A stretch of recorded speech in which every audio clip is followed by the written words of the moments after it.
Imagine a world where the humanity faces its final hour, where the sky turns red, the seas become poison, and the death ride freely. A world where the forces of evil they seem have the victory ensured. What if I told you that all this already, it was prophesied ago almost 2,000 years? The book of Revelation, written by the Apostle John in the Patmos Island, is the God's final revelation about the destiny of the world. Its pages describe a cosmic battle between the good and evil, narrating terrifying events that will lead to the humanity on the brink of destruction. However, in Half from Chaos, it also promises hope and a new beginning for those who persevere in the faith. This book has been the subject of countless interpretations. Some it's seen as a symbolic warning of the dangers of the human corruption. Others, they believe that this is a series of real events that already are beginning to be fulfilled in our current world. Natural disasters, crises, global wars, and the rise of control technologies, massive. They have leading many to wonder, are we living the principle of the end? The prophecies of the apocalypses are not ordinary stories. They are visions loaded with mystery, symbols and hidden messages that have puzzled theologians, historians, and scholars for centuries. The four riders, the mark of the beast, the Antichrist, the Great Tribulation, all these images evoke a terrifying fate for the humanity, but also an opportunity for redemption. In this video, we will explore the 10 most chilling prophecies of the apocalypse, and we will analyze his possible connection with our reality current. Get ready, because what you are about to discover could change the way you see the world forever. Are we approaching the day of the judgment, or these prophecies, are they just symbolic warnings? Stay until the end, because the answers could be more shocking than you imagine. The thunder of hooves breaks the silence. From the horizon, 4 figures advance. With a force unstoppable, they do not bring peace but destruction. They are the 4 riders of the apocalypse, and with them, the fate of the world hangs in the balance. In chapter 6 of the Revelation, John describes the opening of the first 4 stamps, releasing these riders, each with a terrifying purpose. Are they supernatural entities? Do they represent inevitable cycles in the history of the humanity? Or already they have started riding in our time? The white rider, dressed in purity, he rides a horse white and carries an arch. Some, they believe it represents Christ spreading his gospel. But others, they warn that he could be the Antichrist, a deceptive leader who will bring false peace before unleashing chaos. The red rider, ride a horse red, and wields a sword, symbolizing war and conflict. His mission is to take peace from the earth, causing nation to rise against nation. With the growing geopolitical tensions and threats of global wars, are we seeing your progress today? The black rider, ride a horse dark and holding a scale, representing hunger and economic crisis. A rival becomes more expensive staple foods, making the bread be a luxury. In a world where the inflation go up and the inequality grow, this prophecy seems more real than ever. The pale rider, his horse is of a sickly, almost spectral tone.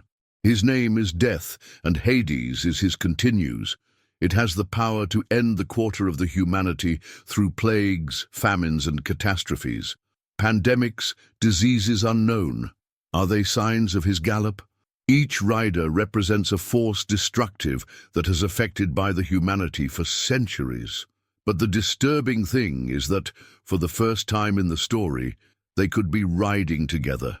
Do you think that the 4 riders already are among us? Leave it to me in the comments. The world has plunged into chaos. People run desperately through the streets, looking for answers, looking for help, but there is none. Shelter, there is no escape. What is happening is not a simple crisis passenger. It is the beginning from the darkest period in the history of the humanity. According to Apocalypse, the Great Tribulation will be an era of suffering unprecedented, a time of anguish where the earth itself will seem to reject its inhabitants. For 7 years, the humanity will face incessant calamities. Wars, plagues, and famines will devour nations whole. Colossal earthquakes will leave he ground beneath our feet. The sun will darken and the moon will be dyed with blood. Some will try to rationalize the events, attributing them to climate change, to political conflicts, to economic collapses. But those who have read the prophecies, they will know the true. All this has been warned for centuries, and now it's happening. It is said that this period will be divided into 2 phases. At the beginning, a false peace will reign, established by a leader who will seem to have all the answers. A charismatic, persuasive man, capable of uniting nations under a single government. But that tranquility will be just a mirage. Halfway of the path, the true nightmare will begin.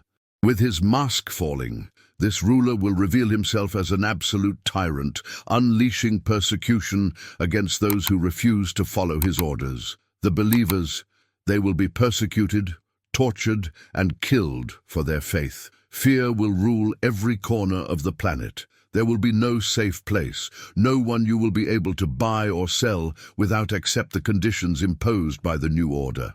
Anyone who resists will be marked as an enemy of the system. And for many, the only option will be to hide in the shadows, waiting for a miracle. What was once considered religion will become in the only refuge for those who still create in the hope. But the question remains in the air. Is this a distant future, or are we closer to the Great Tribulation than we imagine? A deathly silence covers the earth. The sky darkens, as if the universe contained the breathing before an impending disaster. Then, a sound resonates in the air. Strong, heartbreaking, impossible to ignore. The first trumpet has been touched, and with she begins he true judgment on the humanity. The prophecies of the apocalypse describe 7 trumpets, each unleashing punishment even more devastating than the last. It's not just destruction, it's the total collapse of the civilization such as that we know. With the sound of the first trumpet, fire and hail mix together with blood fall on the earth. The vegetation burns, the forests become in ashes, and food is scarce. But there is no time to recover. The second trumpet hit with the fury of a mountain burning thrown into the sea. The oceans boil and a third of marine creatures die, while water turns red. The terror intensifies with the third trumpet when a star falls of the sky like a torch, poisoning the rivers and the sources of water. Thirsty and desperate, humanity drinks without knowing what he is ingesting, his own death sentence. With the quarter trumpet, the darkness takes over the world. The sun, the moon, and the stars lose his shine. The night seems eternal, and the fear becomes in the only companion of those who still survive. But worse is yet to come. With the fifth trumpet, infernal creatures emerge from the abyss, tormenting the men with a suffering indescribable. Not them they kill, but their pain is so unbearable that many will wish cease to exist. The sixth trumpet releases an army of 200 millions of riders, unleashing a slaughter massive, unprecedented. There is only one last trumpet left, and when sound, the destiny of the humanity will be sealed. Some, they hope it is the end of the nightmare. Others, however, know that what comes next is something much worse. The world has crossed a spot, no return. What was once suffering, now it is absolute agony. There is no escape. There is no redemption. Humanity is about to face the total fury of God. 7 angels appear, each one with a cup overflowing with divine wrath, and one by one these cups will be poured out upon the earth. The first cup releases painful sores on those who have followed the dark power. Their bodies are covered with burning ulcers. Their skin breaks down while still they are alive, but there is no time to recover. The second cup is poured over the seas, turning the waters in blood. Every sea creature dies, leaving the oceans as trenches huge and putrid. The third angel spills the third cup on the rivers and water sources, and these also become in blood. There is no water drinkable. Thirsty and desperate, humanity faces its extinction, but the punishment continues. The fourth cup lights the sun with a hellish intensity. The scorching heat consumes the skin, sets cities on fire, and makes the men cry out for the death. But the night brings no rest. The fifth cup immerses the world in absolute darkness. A black blanket covers the planet, and the fear becomes into a beast invisible that devours the sanity of the survivors. But it's not the end yet. With the sixth cup, the rivers dry up, and the world prepares for its final battle. The nations rise up against each other. Everything converges in one place, Armageddon. Then the last angel raises his glass and pours into the air. A thunder shakes the heavens. The earth trembles with a force never seen before. Cities whole collapse. Islands disappear. Mountains are reduced to dust. A gigantic hailstone falls of the sky, destroying everything still standing. The world has been purified by fire and blood. But the history, it's not over yet. Something is moving in the ruins. Something that has not yet been defeated. The world has changed. Governments have fallen, religions have been eradicated, and a new order has emerged from the ashes. There are no more borders, neither political divisions, only one supreme leader who promises stability and peace in exchange for one thing: absolute loyalty. To be part of this world, each person must accept a mark, a symbol of obedience recorded in the skin. It's not just a tattoo, it is not just a signature. It is an irrevocable pact. With she can buy, sell, work, travel, and exist within the new system. Without she, there is not access to anything. There is no food, there is no shelter, there is no future. Some they call progress, others they see it as a condemnation. Because those who accept it, the brand is sealing their destiny. The scriptures warn that this symbol is not just a tool of control, but a sign of alliance with evil. It is the number of the beast, 666, a printed code in the forehead or in the right hand, a mark that differentiates the faithful of the new order of those who still resist. Those who reject the brand becomes into fugitives, into pariahs of a society where there is no place for dissidents. They hide in ruins, they survive with the little they can find, escaping from a system that hunt without mercy. Some doubt, hunger, and the fear. They are powerful weapons. What does a number matter in the fur when the alternative is the suffering? But the warning is clear. Those who accept the brand gives up its soul. There is no turn back. Your fate is sealed. When I arrived, final judgment, they will be counted among the condemned. And then they will understand the true. They have not bought their freedom. They have sold their eternity. The world is watching. The decision is individual. Making it is easy. Living with she and eternity. In half of chaos, when the world cries out for stability, a man emerges with all the answers. It is not a dictator, anyone, nor a simple, charismatic leader. He is someone who seems to have a divine purpose. It speaks of unity, of peace, of hope. Nations, exhausted by war and crisis, that they hail him as the savior they had long awaited. But he is not a savior. He is the Antichrist. The prophecies, they warn about him. He will not arrive with violence, neither with threats, but with promises seductive. He will conquer not by the force, but by the persuasion. In a broken world, will offer solutions. In a time of despair, will give security. Your influence will grow to encompass the entire planet. Its dominion will be absolute, and when everyone follow, when there is no longer opposition, will show its true face. Next to him, another man stands up. He is not a politician or a warrior. He is a spiritual leader, a man that many they believe themselves to be holy, but their words are full of deceit. He is known as the false prophet, the ally of the Antichrist. With miracles and signs, will convince the masses of that partner is more than a ruler. He will say that he is a god, and the world will believe. Those who refuse to worship the Antichrist will be persecuted without mercy. Mercy. Nobody will be able to challenge his power without facing consequences, mortals. What began as an era of peace will become in a total dictatorship. A global cult will be established in his honor, statues will be raised, images will be worshipped, and the mark of the beast will become in his seal obligatory loyalty. But his reign will not last forever, because despite his power, despite his absolute control over the earth, the Antichrist is nothing more than a man playing God, and his fall will be as great as his rise. The whole world will follow it until they discover who he really is. The world has arrived at its breaking point. The sky darkens with dense and stormy clouds. The sound of trumpets resonates in the heavens, announcing that the moment has arrived. It's not just a war. It's the final confrontation between the forces of the good and evil. The Antichrist has gathered his armies. Nations whole have fallen under their domain and now march toward one place, one valley in Middle East known for a long time, millennia, like Armageddon. It is not a battlefield common. It is the place where the prophecy, he says that the last great war of the humanity will be delivered. The world's troops are getting ready, tanks are advancing, planes they furrow his sky. Soldiers await the order to attack, but it is not a war between nations.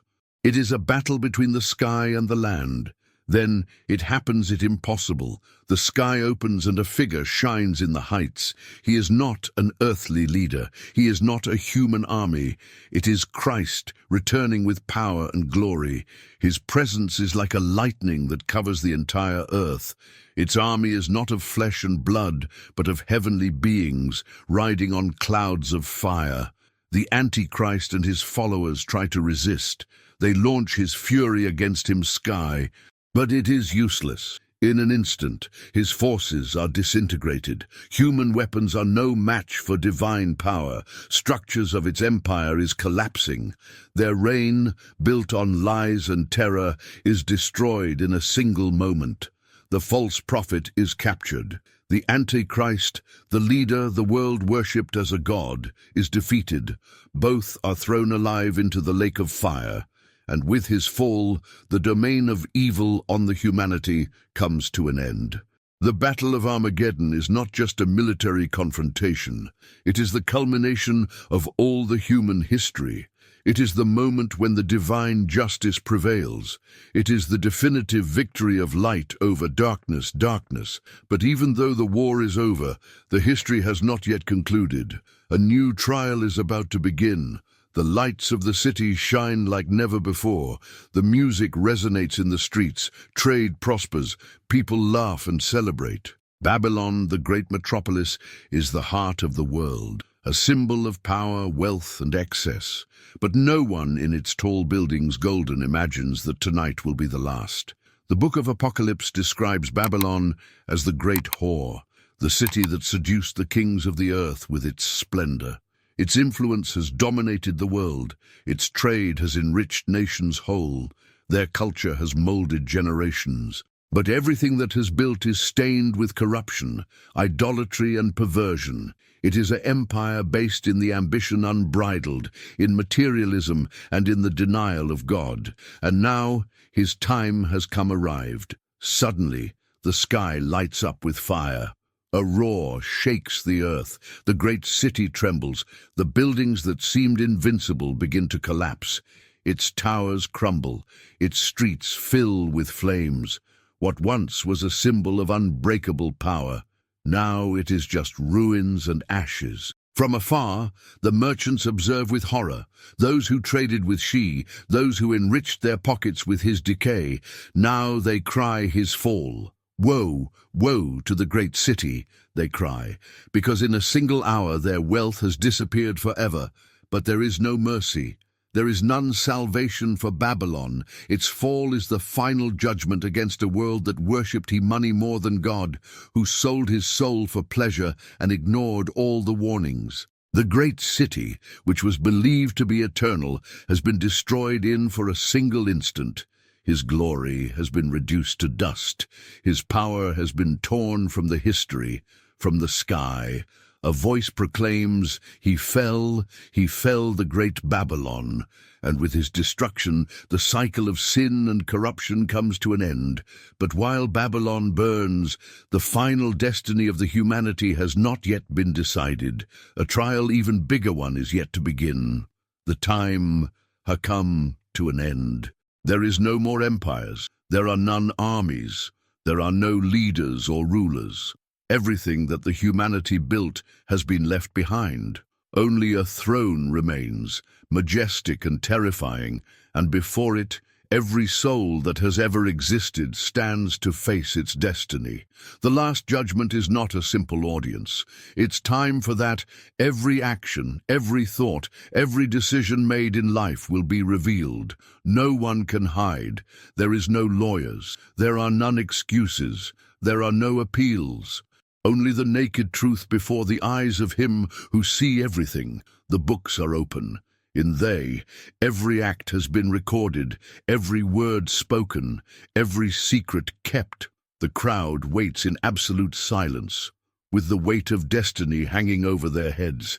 And then the judgment starts. Those whose names are written in the book of life is called first.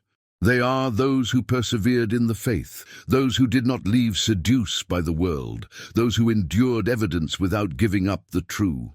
They are told grants the entrance to the eternal kingdom, a place without pain, without death, without suffering. Its reward is the eternity in the presence of God. But for many, the verdict is different. Those who rejected the true, that they lived only for themselves, same ones, who made fun of the justice and chose the darkness over light, now face his final destination. The book of life does not contain their names. There is no second chance. And with a single decree, they are thrown into the lake of fire, a place of eternal separation. There are no screams, no pleas that can change the sentence. It is the justice in its purest form. Good and evil have finally been separated. The realm of evil has been destroyed forever, and the history of the humanity has reached its conclusion. But even though judgment has ended, something new is about to begin. Because beyond from the end, there is a promise of something bigger. Something that the humanity has longed for since the beginning of the times. Everything has been accomplished. The darkness has disappeared. The pain, the death and the suffering have been eradicated forever. What was once a broken world, stained by the corruption, no longer exists. In its place, something new has arisen. Something pure, eternal, and incorruptible. John, in his vision of the apocalypse, behold it impossible, a renewed sky, a transformed earth. There are no more turbulent seas or threatening shadows. Everything shines with a light that does not come from of the sun nor of the stars, but of the very glory of God. And then a city descends of the sky. It is not a city common. It is the New Jerusalem, the promised home to those who have persevered. Its walls are of jasper, its streets of pure gold, its gates of giant pearls. There are no temples because the presence of God is there, fills everything. There is no need for sun or moon because divine light illuminates every corner. The voices of angels and redeemed resound in chants that no one human language could describe. There are no tears on their faces. There is no scars of a painful past. Because in this new world, the time of the suffering has been left behind, and then a powerful voice is heard from the throne. Behold, I am due, all things are new. It is the confirmation of the eternal promise. Humanity has been restored to its original purpose. There is no more separation between God and his creation. The cycle has been completed. From the beginning of the times, the man has sought answers, has fought against his own nature, has tried without success, build your own eternity. But now, everything lost has been returned. There is no more death. There are no more goodbyes. Only the eternity in an existence perfect. This is the true ending of the story. Not an ending of destruction, but an ending of redemption. Not a closure, but a new beginning. The promise that seemed distant has finally been fulfilled. Humanity, after so much suffering, has finally found its home. The prophecies of the apocalypses are not just warnings. They are a tale of the eternal struggle between light and darkness, between the human corruption and the divine justice, between chaos and restoration. Since the four riders who announce the start of the end to the arrival of a new and pure world, each event described in this sacred book seems to come closer to our own reality. Wars, famines, pandemics, corrupt governments, technological advances that threaten with the absolute control. Are they just coincidences or signs that the prophecies are beginning to be fulfilled? For centuries, theologians, historians, and spiritual leaders have debated whether these events should be interpreted literally or symbolically. But the question remains in the air. Are we living in the generation that will see the compliance of the apocalypse? Regardless of the beliefs individuals, one truth is undeniable. The humanity is at a crossroads. Decisions we make today will define our future. Will we continue to build a world based in selfishness, the ambition and power, ignoring the warnings of the past? Or will we find a different path, one where the justice, the truth, and the faith guide us toward a different destination? The apocalypse does not end with destruction, ends with hope, with the promise of a new start, with the certainty that evil has the final word. And if there's one thing this story teaches us, it's that every choice matters. The time moves forward, the world changes, and the signs are there. For those who decide, see them. The end is not just a prophecy far away, it is a wake-up call.